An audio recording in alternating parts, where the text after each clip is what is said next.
안녕하세요. 결혼을 앞두고 고민이 많은 30살 여자입니다. 남자친구와는 7년이라는 긴 시간 동안 연애를 했고, 최근에는 말씀드린 대로 결혼이 목전에 와 있는 상황입니다. 남자친구는 저보다 4살이 많아요. 사람들이 말하는 1등 신랑감하고는 조금 거리가 있는 편이에요. 성격이나 뭐나 어디 빠지지는 않는데, 모아놓은 돈이 없고 월급도 적은 편이에요. 연애를 시작했을 때부터 다니고 있던 회사도 정직원으로 일하고 있는 게 아니라, 계약직이라서 안정적이지 않기까지 합니다. 내년에는 정직원으로 전환이 될 거다 이런 식으로 매일 말만 해왔지 아직도 달라진 건 없습니다. 한 달에 200 조금 넘는 돈을 벌고 있는데 어디에다 썼는지는 모르지만 모아둔 돈마저도 1000만 원 정도밖에 없다고 하네요. 그렇다고 제가 남자친구에 비해서 엄청난 돈을 벌고 있는 건 아니지만 사회생활을 일찍 시작하기도 했고 회사에서도 이제 연차수가 높아지다 보니 월급은 남자친구보다는 제가 많아요.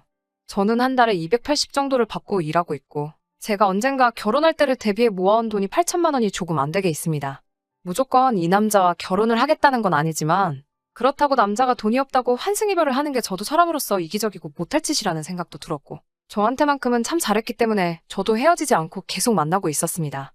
아무튼 그런 남자친구가 얼마 전부터 결혼 이야기를 꺼내기 시작했어요. 조금 부담스럽기는 했어요.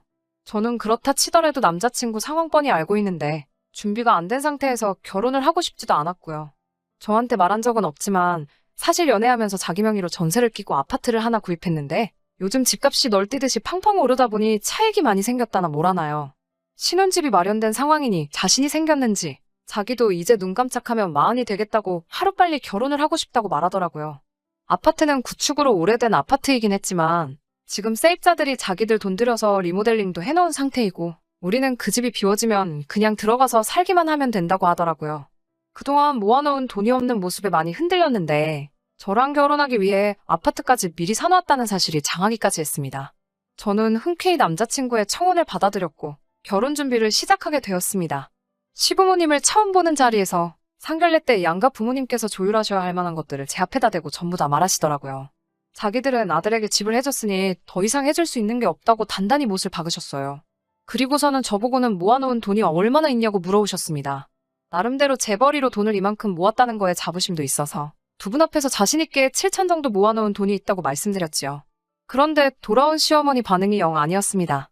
칭찬을 받고 싶은 마음이 있던 건 아니지만서도 요즘 세상에 서울에 아파트 갖고 있는 남자한테 시집가는 게 얼마나 힘든지 아냐면서 저보고 거의 결혼을 거저한다는 식으로 말씀을 하시니 서운한 마음이 들었습니다. 올해 시작되면서 세입자들이 그 집을 비워주기로 했는데 남자친구가 회사에서 출근하기 편하다는 이유로 그 집에 살림살이를 저보고 미리 채워주면 좋겠다고 하더라고요. 식만 올리면 낭장 들어가 살 집이고 식도 되도록이면 빨리 올릴 계획이었기 때문에 그러기로 했어요. 남자친구 혼자 살면서 결혼하면 바꿔버릴 가구들 몇 달 쓰자고 새로 사라고 하기도 뭐해서 저도 알겠다고 했습니다. 신혼집은 생각보다 많이 작았지만 이제 새로 시작하는 신혼부부가 살기에는 전혀 모자람이 없어 보였습니다. 전세입자가 집을 얼마나 깔끔하게 사용했는지 바꿀 것도 하나도 없었고 지하철역도 근처에 있어서 위치도 좋은 데다가 재개발 호재까지 있더라고요. 남자친구와 같이 인터넷을 보면서 혼수로 채울 것들을 고르고 있었어요. 신제품에 인기 있는 것들 위주로 보고 있는데 남자친구가 이건 좀 비싸지 않냐며 제가 고르는 것마다 퇴짜를 놓았습니다. 그러고서는 제게 제안을 하기를 남자친구가 혼수는 딱 2천만 하고 결혼식 비용이나 예단비를 제외한 나머지 돈은 우리 미래를 위해 아껴두는 게 어떻겠냐고 하더라고요. 그 말에 그러면 예단은 생략하고 양가 부모님들 1000만 원씩 해서 해외여행을 보내드리는 게 어떻겠냐고 저도 제안을 했죠. 집도 작으니 혼수 채우는데 돈도 그렇게 많이 들 것 같지도 않고 차라리 그 돈을 좀 더 의미 있는 데 쓰고 싶었어요. 남자친구는 그건 나중에 이야기하자며 말을 흐리더라고요. 가구며 생활가전이며 하나씩 들어오기 시작하니 신혼집이 한층 더 신혼집다워졌습니다. 이제 제법 보금자리 같은 느낌이 들기도 했고 침대가 들어오고부터는 저도 집으로 가지 않고 가끔씩 그 집에서 자고 가고 그랬어요. 그런데 그렇게 그 집을 다 채워놓으니 남자친구의 태도가 홀랑 바뀌어버렸습니다. 혼수도 예상보다 돈이 덜 들어서 양가 부모님 해외여행을 좀 더 넉넉한 예산으로 보내드릴 수 있을 것 같더라고요. 그래서 간만에 그 이야기를 꺼냈더니 남자친구는 대번에 곤란한 표정을 지으면서 그렇게는 안 되겠다고 이야기를 하더라고요. 내가 모은 돈이고 의미 있게 쓰고 싶어서 그러는데 왜 안 되느냐 물었더니 이 집에 대해 감춰놓았던 충격적인 비밀을 듣게 되었습니다.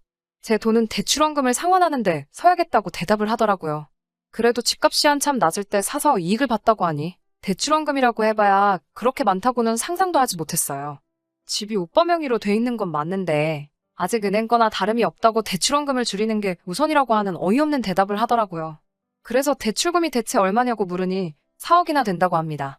애초에 전세 끼고 집을 샀을 때 남자친구와 시부모님 쪽이 낸 돈은 합쳐도 3천 정도밖에 들지 않았다고 하네요. 모자란 돈은 은행에서 대출을 했다고 합니다.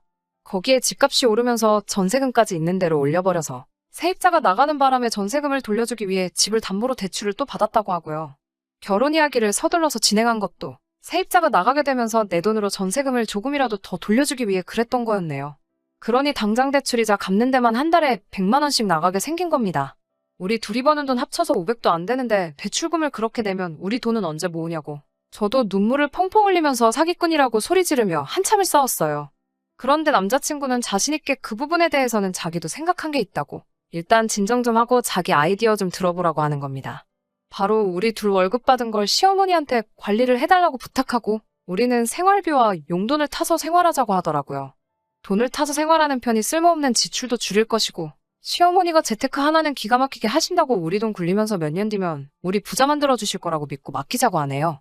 전세입자한테 돈을 돌려줄 때 은행 대출을 받아야 했던 이유도 어디에 오피스텔 하나를 분양받았는데 그 돈을 뺄 수 없으니 새로 대출을 받은 거라고 하면서 그게 피가 붙기 시작하면 지금 자기 집으로 이득 본 것처럼 너 돈 5천만 원은 한순간에 벌 수 있는 거라고 설명을 하더군요.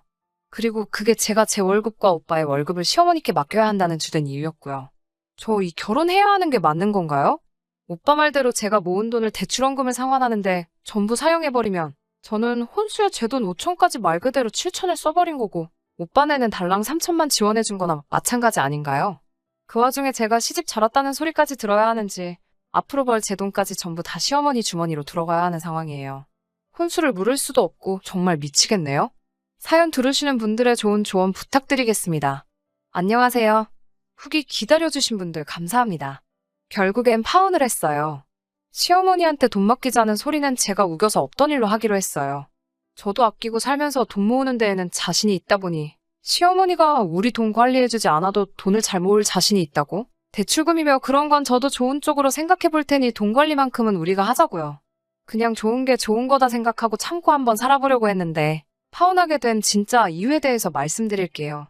남자친구는 시어머니가 재테크를 잘한다고 굳게 믿고 있지만 제가 볼 땐 은행 빚으로 그렇게 돈 굴리는 건 정말 위험한 투자라고 생각하거든요. 어쩌다 운 좋게 집값 오른 걸 실력이라고 착각하고 있는 게 아닌가 하는 생각이 더 들었습니다. 아무튼 시어머니한테 돈 관리하는 건 없는 일로 했으면 좋겠다고 하니 그 뒤로부터 오빠의 태도가 조금씩 변하기 시작했습니다. 제가 거절한 걸 가지고 불만이 참 많아 보였어요. 그래도 시어머니가 우리 돈 가져가시는 건 말도 안 된다고 생각했고 재테크는 꼭 필요하다고 생각하는 사람이긴 하지만 지금 당장은 허리띠 졸라매고 어느 정도 자본금을 모으는 게 더 좋다는 생각이 들었거든요. 제 결혼 축하한다고 제 친구 중에 한 명이 저한테 프랜차이즈 빵집에 케이크 기프티콘을 하나 보내줬어요. 그런데 저도 오빠도 입이 짧은 편이라 케이크로 받으면 분명히 남아서 버릴 것 같아 아깝다는 생각이 들어서 빵집에 찾아가서 거기서 같이 팔고 있는 병음료로 받아갈 수 있냐고 물어봤어요. 뭔가가 달라서 안 된다고 하는 걸 억지로 케이크 가격보다는 조금 모자라게 해서 음료수 6병으로 바꿔왔습니다. 차라리 음료수는 두고두고 먹을 수 있으니 그게 더 경제적이라고 생각을 했거든요. 그런데 집에 와서 보니 한 종류만 제외하고 나머지가 유통기한이 이틀 뒤면 끝나버리더라고요. 바꿔올 때 미리 확인할 거리라는 후회가 들기는 했지만 제가 케이크를 음료수로 바꾼다고 할 때 난감해하던 직원분 모습이 생각나서 유통기한이 아주 지나가 버린 것도 아닌데 오빠랑 저랑 이틀 동안 3병씩 마시면 되겠지 하고 말았어요. 퇴근하고 온 오빠에게 음료수를 건네면서 한 병 먹으라고 말했어요. 오빠는 속이 더부룩해서 생각이 없다고 하길래 유통기한이 다 돼가서 빨리 먹어야 된다고 한마디 했죠. 그랬더니 대본에 이거 봐 하면서 저보고 정신머리가 없다고 하더라고요. 어떻게 먹을 걸 사오면서 유통기한 확인을 안 할 수가 있냐고. 돈 관리하는데 자신 있다고 그랬으면서 벌써부터 이런 기본적인 것도 챙기지 못한다고 잔소리를 하더라고요. 제 꼬라지를 보니까 저한테 돈 관리를 맡기면 아주 길바닥에 나앉게 되는 거는 순식간이겠다고 빈정대면서요. 제 돈 주고 산 게 아니라 케이크 받을 거를 음료수로 바꿔온 거라고 설명을 했는데도 그게 공짜로 받은 거는 아니지 않냐면서 유통기한을 미처 확인하지 못한 건 제 잘못인 점을 인정하지만 그렇다고 그걸 가지고 돈 관리를 못한다는 말을 듣고 있으니 어이가 없었어요. 지는 8년 연애하는 동안 돈 1,000만 원 모은 게 다면서 말이죠. 그랬더니 자기는 지펴오지 않았냐면서 돈 7천 가지고 아주 유세를 부린다고 하더라고요. 그때 3억 주고 산 집이 지금 7억이라고 제가 큰 소리를 칠 거면 4억을 가지고 시집을 와야 한다는 말도 안 되는 소리를 하면서 그러니까 좋은 말로 할 때 지네 엄마한테 돈 관리를 맡기자고 끝까지 우겨대더라고요. 너같이 씀씀이 해프고 아까운 줄 모르는 애한테 돈 관리를 맡기면 결과는 안 봐도 비디오라고요. 저는 끝까지 반대를 했는데 남자친구가 절충안이라고 꺼낸 말은 더 어이가 없었습니다. 제 월급으로 우리 생활비에 대출이자를 내고 자기가 번 돈은 곧 죽어도 자기 어머니에게 전부 들여서 재테크를 시켜야겠다고 장황한 계획을 설명하더군요. 듣자 하니까 대출금 4억 가지고 장가오는 놈이 저보고 4억을 가져와야 한다는 말에 어이가 없어서 그러면 그냥 이 결혼 없던 걸로 하자고 했어요. 공짜로 받은 음료수 유통기한 가지고 경제관념 없는 여자 소리 듣는 것도 싫고 앞으로 제 돈 주고 껌을 한 통 사 먹더라도 무슨 말을 들을지 눈에 다 보였으니까요. 제가 피땀 흘려 번 돈만 가지고 생활하고 시어머니가 남편 월급 굴리고 있는 꼴도 못 보겠다 말했고요. 혼수로 채워넣은 건 3달 사용한 거 감가상각까지 다 쳐서 받아도 되니까 네가 살 집 가고 나한테 대출받아 산 걸로 치고 저한테 돈을 갚으라고 했어요. 그러고 집으로 돌아와 버렸습니다. 집에 오니 시어머니 되실 분한테서 전화가 왔어요. 자기랑은 상의도 안 한 내용이라고 사과를 하시면서도 자기가 재테크를 너무 잘해서 아들이 한 소리라고 크게 신경 쓰지 말라고 하는데 제 귀에는 자기가 돈 굴리는 건 빠삭하니 믿고 맡겨보라는 식으로 들렸고 당장 혼수를 돈으로 돌려줄 수 없으니 그냥 결혼을 해줬으면 하는 소리로 들리더라고요. 이 결혼제가 참고 넘어가면서까지 하려고 했지만 저도 더 이상 참을 수 없고 제 마음은 돌리지 않을 거라고 대답했어요. 어머님은 끝까지 제 눈치를 보면서 다시 한번 생각해보라고 하는데 재테크를 그렇게 잘하시고 돈 관리하는데 도가 트신 분이 당장 1,500만 원 융통을 하질 못해 전전긍긍하는 모습을 보니 지금 다시 생각해봐도 파혼하기를 100번 잘한 것 같다는 생각이 드네요. 변변찮은 것도 알고 모아놓은 돈도 없고 비전도 없는 남자를 사람 좋은 거 하나만 보고 결혼까지 생각했던 제가 정말 바보 같네요. 횟수로 8년이라는 긴 시간을 만나온 사람인데 그동안 제 곁에 있던 사람 본성도 눈치채지 못하고 지냈다는 게 사람의 본성을 깨닫기에는 그 길게 느껴졌던 시간도 짧다는 생각이 드네요. 후회는 없어요. 오히려 저한테는 좋은 경험이 되었고 더 나은 사람을 만날 수 있는 좋은 교훈이 되었다고 생각합니다.